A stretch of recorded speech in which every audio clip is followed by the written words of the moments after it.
నరేంద్ర మోడీ ప్రభుత్వం అవలంబిస్తున్నటువంటి విధానాలు ప్రత్యేకించి గత సంవత్సరం పార్లమెంటు సెషన్లో తీసుకొచ్చినటువంటి 3 వ్యవసాయ చట్టాలు అలాగే 3 లేబర్ కోడ్లకి వ్యతిరేకంగా దేశవ్యాప్తంగా గత సంవత్సరం నవంబర్ 26 నుంచి రైతాంగం ఢిల్లీ నగరాన్ని దిగ్బంధనం చేసి ఆందోళన చేస్తూ ఉన్నారు. అలాగే దేశవ్యాప్తంగా కార్మిక వర్గం కూడా ఆందోళన చేస్తూ ఉంది. దాని తదనంతరం మీకు స్టీల్ ప్లాంట్ ప్రైవేటీకరణ, తర్వాత ఇప్పుడు మానిటైజేషన్ పైప్ లైన్ పేరుతోని మొత్తం ప్రభుత్వ రంగాన్ని ధ్వంసం చేస్తున్నారు. ఈ విధానాలు అలాగే వాళ్ళు అవలంబిస్తున్నటువంటి మత్తత్వ విధానాలు వీటన్నిటికీ వ్యతిరేకంగా ఢిల్లీలోని 19 రాజకీయ పార్టీలు సమావేశమై దేశవ్యాప్తంగా 15 రోజుల పాటు ప్రచార ఆందోళన కార్యక్రమం కేంద్ర ప్రభుత్వ ప్రజా వ్యతిరేక విధానాలు, ప్రైవేటీకరణ, వ్యవసాయ చట్టాలకు వ్యతిరేకంగా ఈ ప్రచార ఆందోళన కార్యక్రమాన్ని నిర్వహించాలని పిలిపించారు. అందులో భాగంగానే సిపిఐగా భారత కమ్యూనిస్ట్ పార్టీగా ఈ నెల 14వ తేదీ నుంచి రాష్ట్ర వ్యాప్తంగా 13 జిల్లాల్లో జన ఆందోళన ప్రచార కార్యక్రమాన్ని నిర్వహిస్తూ ఉన్నాం. ఈ రోజుతో మిగతా జిల్లాలన్నీ పూర్తవుతున్నాయి. రేపు ముగింపు విశాఖ నగరంలోనే ఉంటుంది. ఎందుకంటే ఇక్కడ స్టీల్ ప్లాంట్కి ప్రైవేటీకరణకు వ్యతిరేకంగా ఆందోళన జరుగుతున్న సంగతి మీకు తెలిసిందే. అలాగే గంగవరం పోర్టు అది కూడా చాలా అన్యాయంగా అదానికి కట్టబెట్టారు. కాబట్టి ఇక్కడ ముగింపు సభ జరిపితే బాగుంటుందని చెప్పని సిపిఐ రాష్ట్ర సమితి భావించి ఇక్కడ పెట్టుకున్నాం. దానిలో పాల్గొనడానికి ఆ పార్టీ జాతీయ సమితి కార్యదర్శి కామ్రేడ్ వినయ్ విశ్వం, ఆయన రాజ్యసభ సభ్యులు కేరళ నుంచి ఆయన, అలాగే మరో జాతీయ సమితి కార్యదర్శి కామ్రేడ్ నారాయణ గారు, ఇద్దరు కూడా వచ్చారు. అలాగే వినయ్ విశ్వం గారు Kerala state X cabinet minister, ఈ సందర్భంగా మీతో మాట్లాడతారు. అలాగే మిగతా మిత్రులు మా ఎక్స్ కార్పొరేటరు, మా ప్రజెంట్ కార్పొరేటర్ కామ్రేడ్ స్టాలిన్ గారు, పార్టీ రాష్ట్ర కార్యవర్గ సభ్యులు, అలాగే జిల్లా పార్టీ కార్యదర్శి కామ్రేడ్ బాలేపల్లి వెంకటరమణ, నగర కార్యదర్శి కామ్రేడ్ పైడరాజు గారు. ఇప్పుడు comrade Vinay Vishwam will speak, will address the press. Dear friends,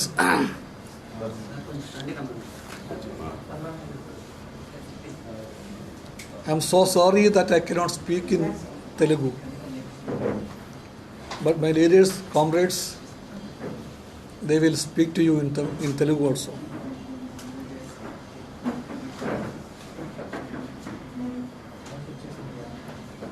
We meet you, the Communist Party meets you now in the backdrop of the 75th anniversary of the independence of our country. And we are proud that this is the 75th anniversary of the heroic Telangana armed struggle also. The Telangana armed struggle did play a role in keeping this country united. It foiled the game plans of the Nizam and his cronies for a separate state of Hyderabad, to take it away from India. So we are the part of that struggle which kept the country's unity and integrity with utmost seriousness, with our belief that it is precious. So this country's freedom, its sovereignty, its secular values, its concept of a republic in the true sense, and dedication of sovereignty, and its goal of socialist India, all these are very dear to us for the communists. And we are very proud to say that these basic national goals are not only of the communists, they are the founding principles of India's constitution. That's why we call it the constitutional principles. So we dedicate ourselves at this 75th anniversary of the country's independence to continue our struggle to safeguard the Indian Constitution and all its fundamental principles. And we are very sure that the people of India, who are the framers of the Constitution, and their socio-political will be very dedicated to win this battle for the country's prosperous future. The present government that ruled the country, the BJP, which is led by the RSS, we always want to say, whenever we mention the political party's name BJP, we want to prefix RSS before that. BJP in itself is nothing. BJP has its fullness when it is attached to the RSS. It is the RSS which functions as the brain and the spine of the BJP. In fact, they control the BJP government. And that RSS has no concern for India's secular values. Without inhibition, they have stated that they stand for the building of a Hindu Rashtra, which is absolutely against the secular values of this great country. And that government, even though they speak a lot from the rooftop about Atmanirbhar Bharat, in essence, the government led by Narendra Modi is undermining everything that is related to the Atmanirbhar Bharat. The typical example in Vizag, before our eyes, is the Vizag steel plant. Everybody knows the future of that great industrial establishment is now threatened. Threatened by whom? Threatened by the Atmanirbhar government. For whose interest they are doing it? They are doing it for the sake of the corporates, both from India and from outside. So this country is day by day is surrendered before the profit mongering of the corporates of the world and of India. And this Vizag steel plant is going to be a victim of that looters' greed for profits. That's why tomorrow the Communist Party, as part of its continuous struggles, is launching one more protest day in Vizag. We are part of that struggle. United, we fight for this cause to save the steel plant. Independently, we struggle for that cause, and we are sure that the people as a whole will fight and win this battle. Otherwise, any day, that sword of Damocles may fall on the head of Vizag steel plant in the form of in the name of or in the form of Adani or Ambani. It may come to kill the Vizag steel plant, which is a very prestigious and honorable public sector undertaking.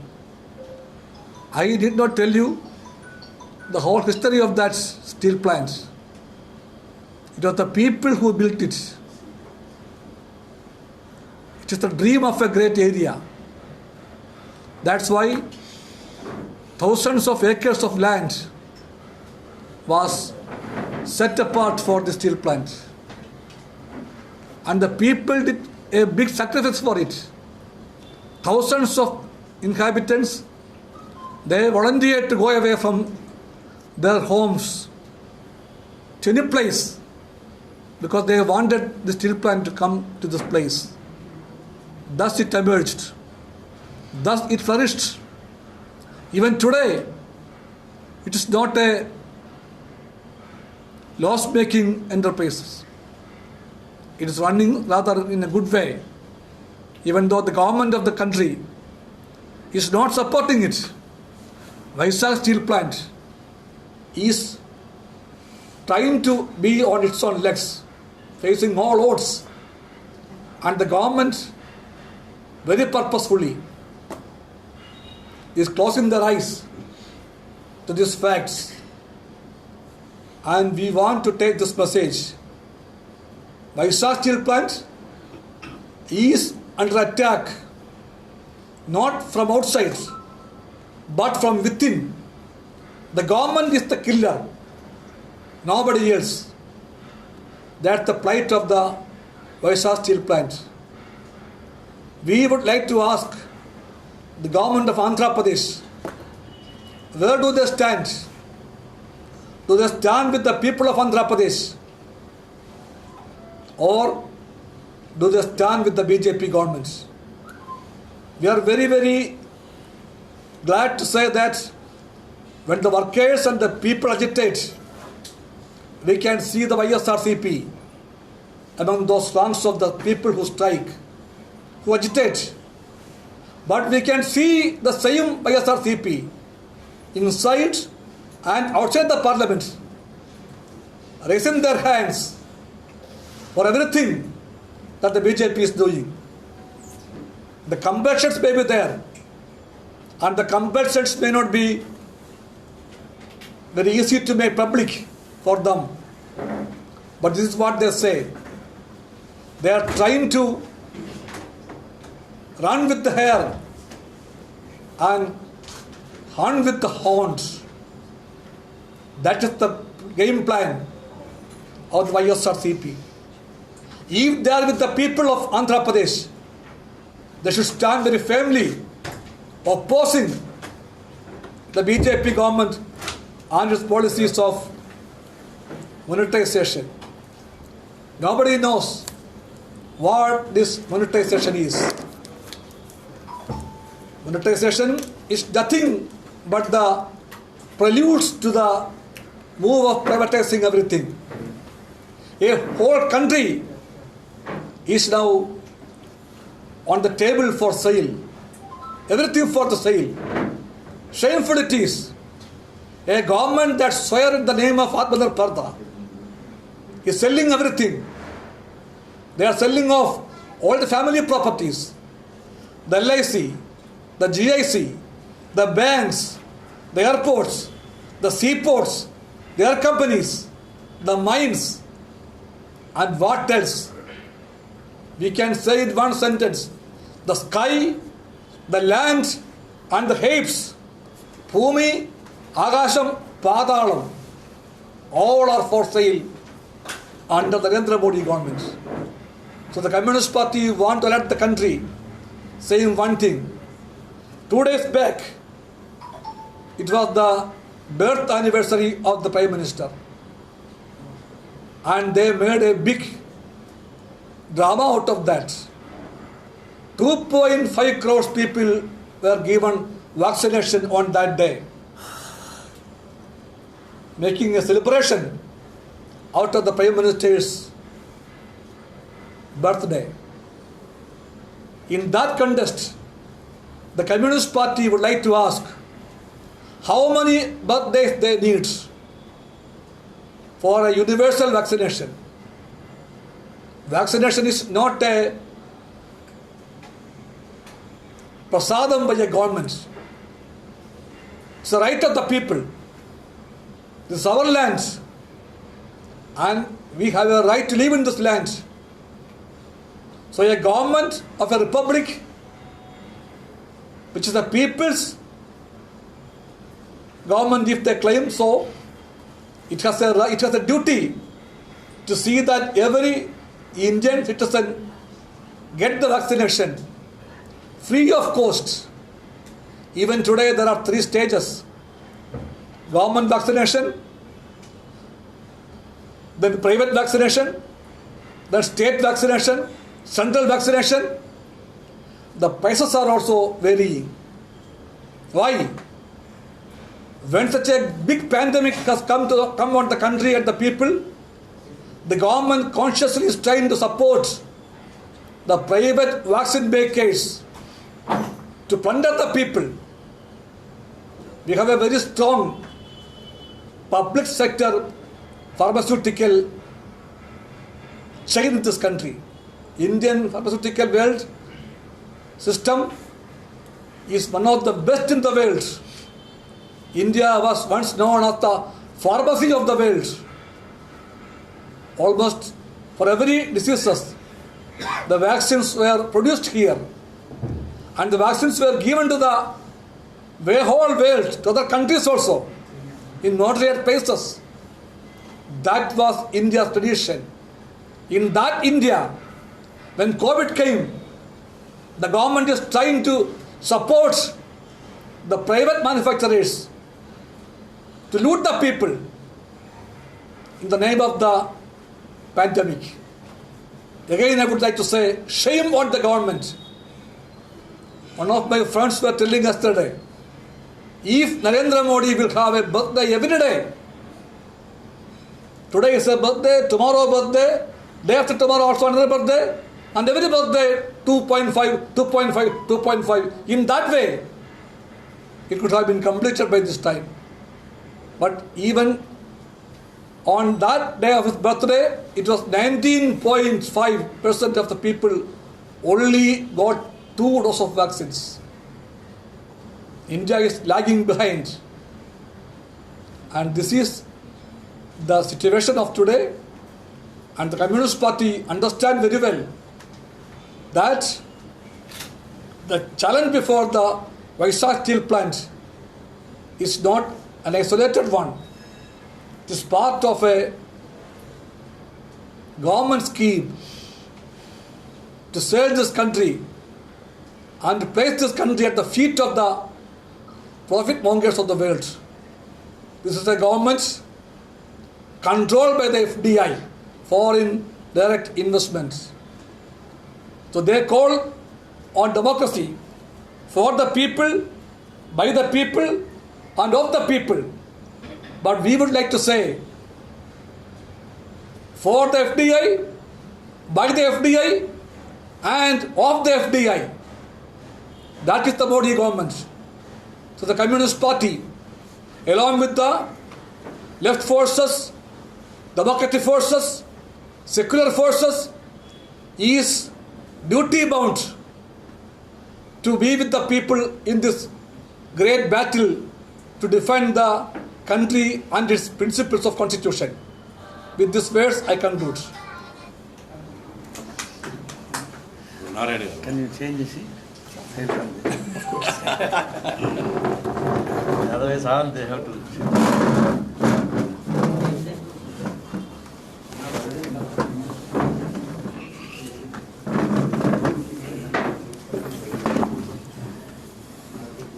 అందరికీ నమస్కారం.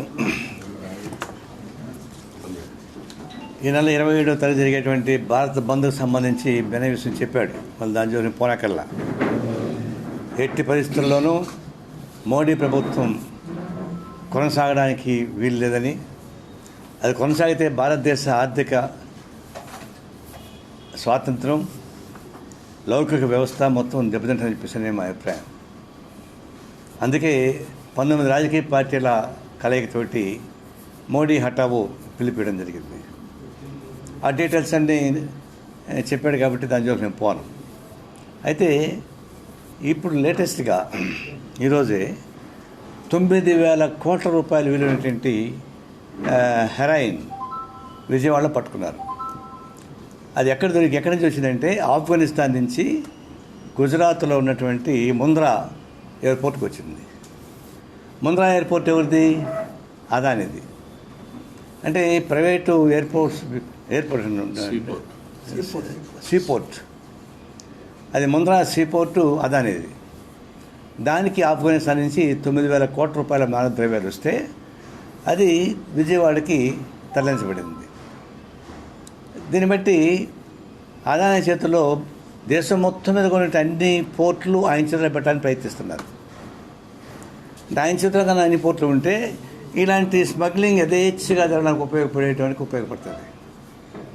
రెండోది ఇంకో ప్రతిపాదన ఏంటంటే, ఇంకా అది announce చేయలేదు, ఇచ్చాపురం నుంచి తలదాకా భారతదేశంలో ది లాంగెస్ట్ సీ కోస్ట్, ఇండియాలోనే ది లాంగెస్ట్ సీ కోస్ట్. ఈ తీర ప్రాంతం మొత్తం అదానికి అప్పగించడానికి ప్లాన్ చేసుకుంటున్నారు.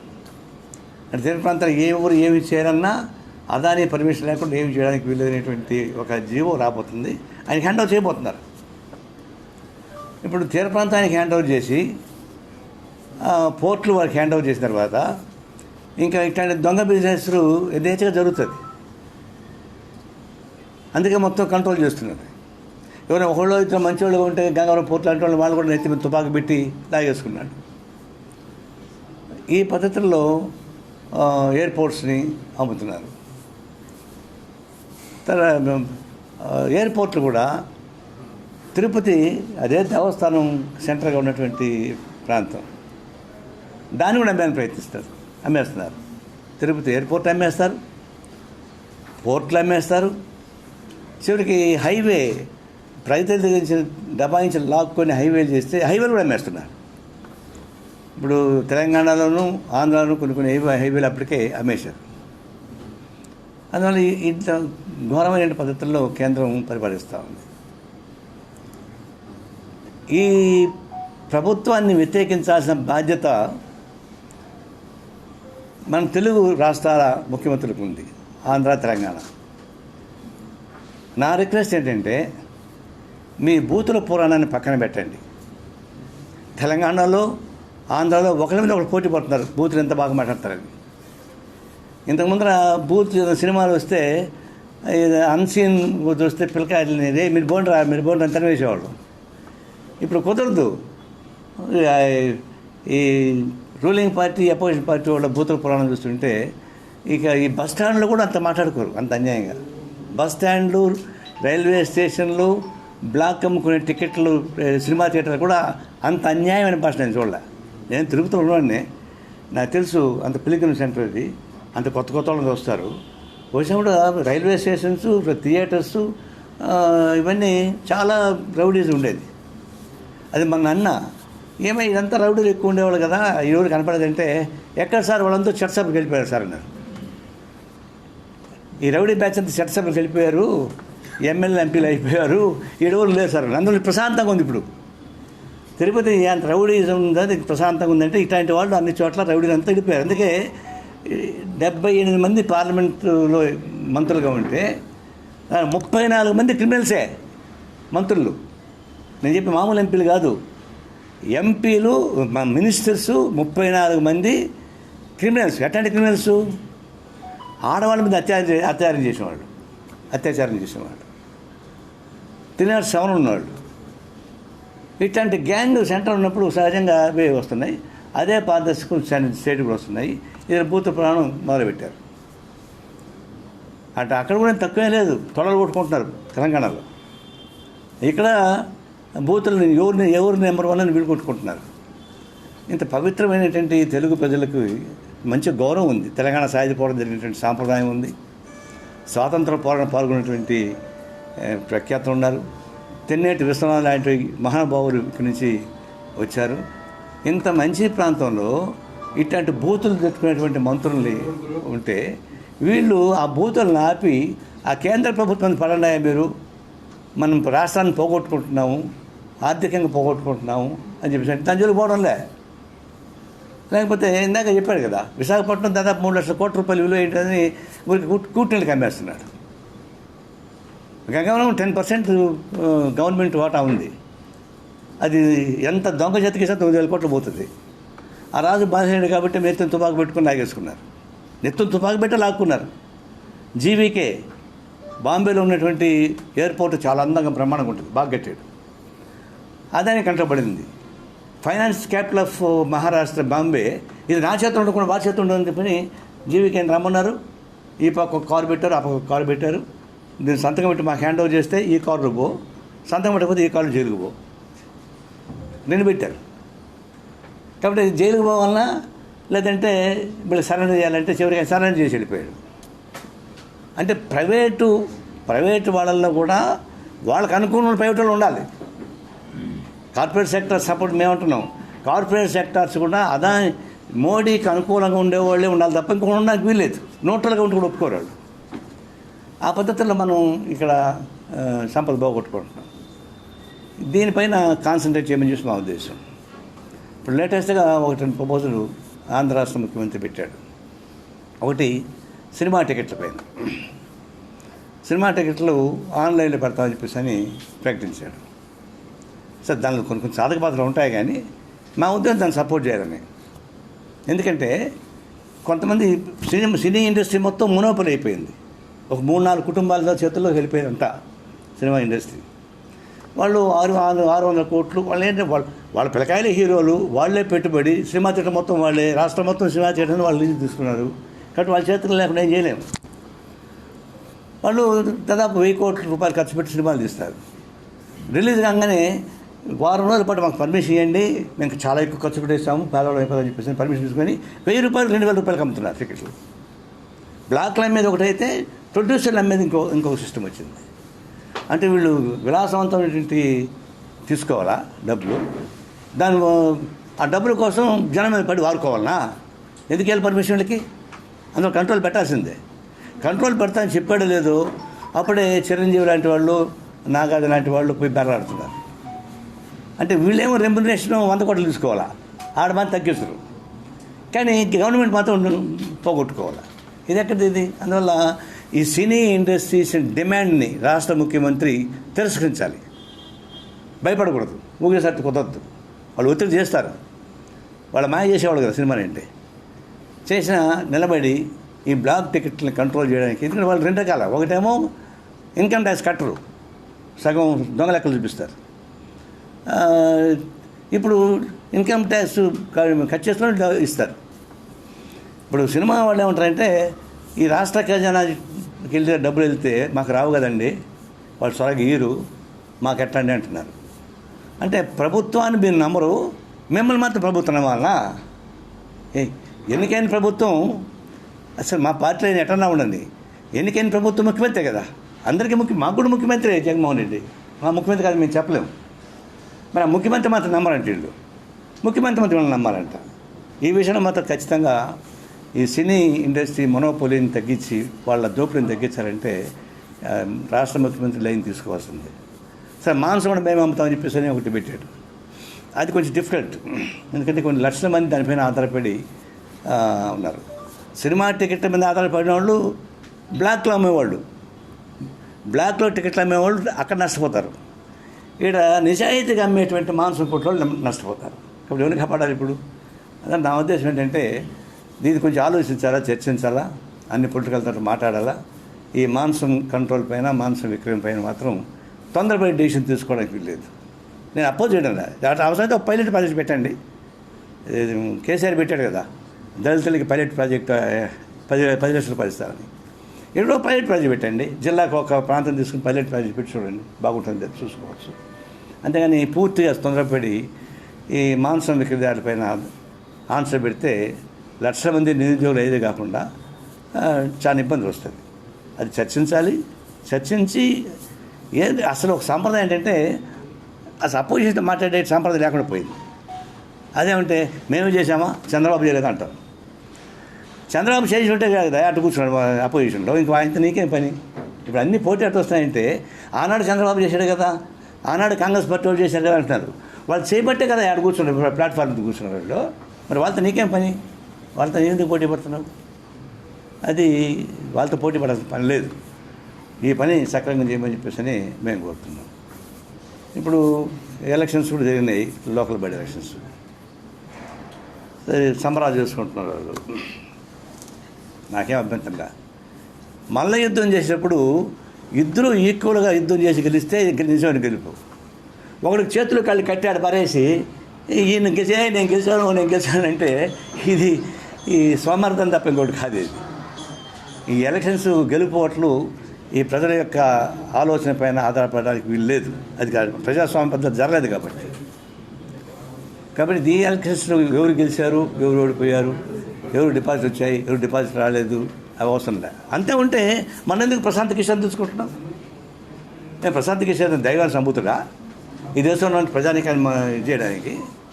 అంటే నీ కాళ్ళను నమ్ముకోలేక, నీ పార్టీని నమ్ముకోలేక, నీ శక్తిని నమ్ముకోలేక, నీవు మెజర్మెంట్స్ మీరు నమ్ముకోలేక ఇంకెవరు పీకే లాంటి వాడిని పట్టుకుంటారు. పీకే వాడిని పట్టుకుంటే పీకుతాడు వాడు కావాలన్నప్పుడు. కాబట్టి రాజకీయ పార్టీల అవినీతి ఇక్కడే దెబ్బతినేది. ఒక రాజకీయ పార్టీ ఉంటే ఎలాంటి రాజకీయ పార్టీ, ఒక రాజకీయ పార్టీ దానికి ఒక సిద్ధాంతం ఉంటుంది, ఒక ఫిలాసఫీ ఉంటుంది. ఎలాంటి ఒక ఫిలాసఫీ లేకుండా రాజకీయ పార్టీ ఉండదు. ప్రతి రాజకీయ పార్టీలో వాళ్ళ ఫిలాసఫీలో ప్రజానీకాన్ని సేవ చేయాలని రాసుకుంటారు తప్ప ప్రజానీకాన్ని కూని చేయాలని రాసుకోరు కదా. అట్లాంటి రాజకీయ వ్యవస్థల మీద నమ్మకం లేకుండా గాలిపోయి వాళ్ళని పట్టుకొని తిరిగితే ఇంక రాజకీయ వ్యవస్థ మీద నమ్మకం ఉంది. అందుకే కదా డిఫెక్షన్స్ వచ్చేది. రాజకీయ వ్యవస్థ మీద నమ్మకం పోగొట్టుకున్న తర్వాతనే ఫిరాయింపులు వస్తున్నాయి. ఒక పార్టీ నుంచి ఒక పార్టీ ఫిరాయింపు, దానివల్ల కారణం ది మోరల్ క్రైసిస్. అది ఎప్పుడైనా సరే రాజకీయ పార్టీగా ఉండాలి, దానికి ఒక ఎథిక్స్ ఉండాలా, దానిపై నిర్వహించాలి తప్ప ఎట్టబొట్టట మాట్లాడితే ఇట్లా వస్తుంది, తిరుగుబాటు వస్తుంది. అంతకుముందు చంద్రబాబు నాయుడు డిఫెక్ట్ చేయించాడు, నువ్వు డిఫెక్ట్ చేసి నేను డిఫెక్ట్ చేస్తున్నాడు. ఇది ఈ సాంప్రదాయం కొనసాగాలనా? ఈ సాంప్రదాయం కరెక్ట్గా నా ఉద్దేశం. కేవలం ఉంటే మీరు చెప్తున్నారు. రేపు ప్రకారం చెప్పు. రేపు మా ముగింపు కార్యక్రమానికి సంబంధించి జింక్ గేటు దగ్గర నుంచి ఉదయం 10:30కి ర్యాలీ ప్రారంభమవుతుంది. ఇప్పటికే హిందుస్థాన్ జింక్ ప్రైవేటు పరం అయిన తర్వాత అది మూతపడింది తప్ప నిర్వహించలే.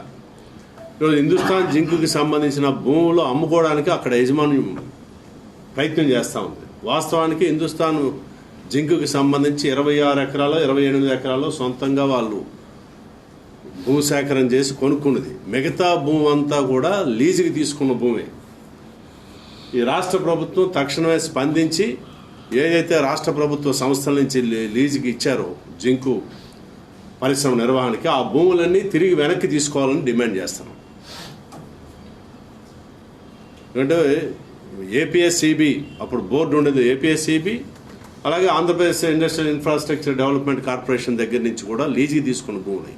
కాబట్టి వాటిని వెనక్కి ఇవ్వాలి తప్ప వాళ్ళు ఇప్పుడు ఆ భూముల్లో రియల్ ఎస్టేట్ వ్యాపారం చేయడానికి ప్రయత్నం చేస్తుంది అక్కడ వేదాంత యాజమాన్యం. అది సరైంది కాదు. అందుకని అక్కడి నుంచి జింక్ గేట్ దగ్గర నుంచి పెట్టుకుని జింక్ గేట్ నుంచి కొత్త గాజువాక, పాత గాజువాక మీదుగా శ్రీనగర్ నుంచి కూరమన్నపాలెం శిబిరం ఏదైతే ఇప్పుడు అక్కడ స్టీల్ ప్లాంట్ పరిరక్షణకు ఉద్యోగులు నిర్వహిస్తూ ఉన్నదో ఆ శిబిరం దగ్గరికి చేరుకుని అక్కడ బహిరంగ సభ నిర్వహించడం అన్నది జరుగుతుంది. ఇది గంగవరం పోర్టుది కూడా నారాయణ గారు చెప్పారు.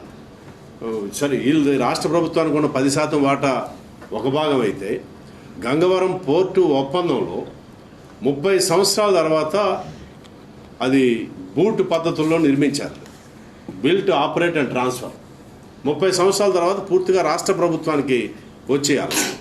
ఇప్పటికే అది గంగవరం పోర్టు నిర్మాణం అయ్యే 14 సంవత్సరాలు, ప్రారంభించిన 14 సంవత్సరాలు అయిపోయింది.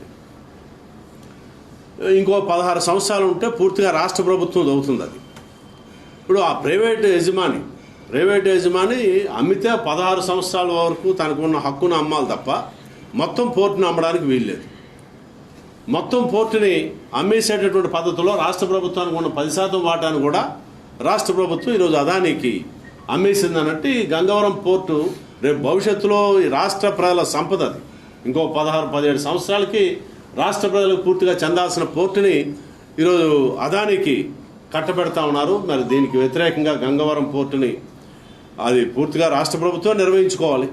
లేని పక్షంలో గతంలో ఉన్నటువంటి యాజమాన్యమే తప్ప అదానికి అమ్మడానికి వీలేదు. అదానికి ఒకవేళ అమ్మినా కూడా ఎంతైతే పీరియడ్ ఉందో ఆ పీరియడ్ వరకే అది చేయాలని చెప్పనే డిమాండ్తో స్టీల్ ప్లాంట్ని ఖచ్చితంగా ఈరోజు నిన్న కూడా ఒక రికార్డు నెలకొల్పింది. విశాఖ ఉక్కు నిన్న కూడా ఒక రికార్డుని నెలకొల్పింది. ఒక ప్రతికూల వాతావరణంలో సొంత గనులు లేకపోయినా కూడా అది లాభాలు ఆర్జించింది. చాలా బ్రహ్మాండంగా నడుస్తూ ఉంది. మా రాజ్యసభ సభ్యులు వినయ్ విశ్వం గారు చెప్పినట్టు that is the pride of India, not Visakhapatnam. అటువంటి సంస్థని అమ్మడాన్ని ఇక్కడ ప్రజానీకం, ఉద్యోగులతో పాటు ఇక్కడ ప్రజానీకం వ్యతిరేకిస్తున్నారు. దీంతోపాటు ప్రధానంగా నిర్వాసితులు, భూమిని ఇచ్చినటువంటి నిర్వాసితులు, వాళ్ళకి ఇప్పటికీ కూడా 8,000 మందికి, 8,000 కుటుంబాలకి వాళ్ళకి ఉద్యోగాలు ఇవ్వాల, ఎటువంటి నష్టపరిహారం ఇవ్వబడాల వాళ్ళకి. దాన్ని కాంపన్సేట్ చేసే పద్ధతుల్లో ఎటువంటిది ఇప్పుడు దాకా ఏ ప్రభుత్వం దాని మీద ఒక ప్యాకేజీని కూడా ప్రకటించకుండా ఏ పద్ధతుల్లో మీరు విశాఖ ఉక్కుని ప్రైవేటీకరణ చేయడానికి ప్రయత్నం చేస్తారు? ఇది సరైనది కాదు. నిర్వాసితుల సమస్య పరిష్కారం కావాలి అంటే అది ప్రభుత్వ రంగంలో ఉంటే తప్ప నిర్వాసితులకు న్యాయం జరుగుతుంది అనేటటువంటి విశ్వాసం లేదు. ఇప్పుడు ఎవరు వచ్చినా దాదాపు 8,000 ఎకరాల భూమి ఖాళీగా ఉంది. ఆ భూమిని కొట్టేయడానికి వస్తున్నారు తప్ప వాళ్ళకి ఏదో విశాఖపట్నం మీద ప్రేమ, అక్కడ పనిచేస్తున్న ఉద్యోగుల మీద ప్రేమ, లేకపోతే నిర్వాసితులకు ఏదో న్యాయం చేస్తారనే విశ్వాసం అయితే మాకు లేదు. ఖచ్చితంగా విశాఖ ఉక్కు ప్రభుత్వ రంగంలోనే కొనసాగించాలని అక్కడ దాకా మా పాదయాత్ర నిర్వహిస్తబడతా ఉంది. దాన్ని మీరందరూ కూడా మీడియా సంస్థలు కూడా వచ్చి దాన్ని కవర్ చేయాలని చెప్పని విజ్ఞప్తి చేస్తున్నాం. ఓకే, ఏమైనా ఇంట్రాగేషన్ ఉందా?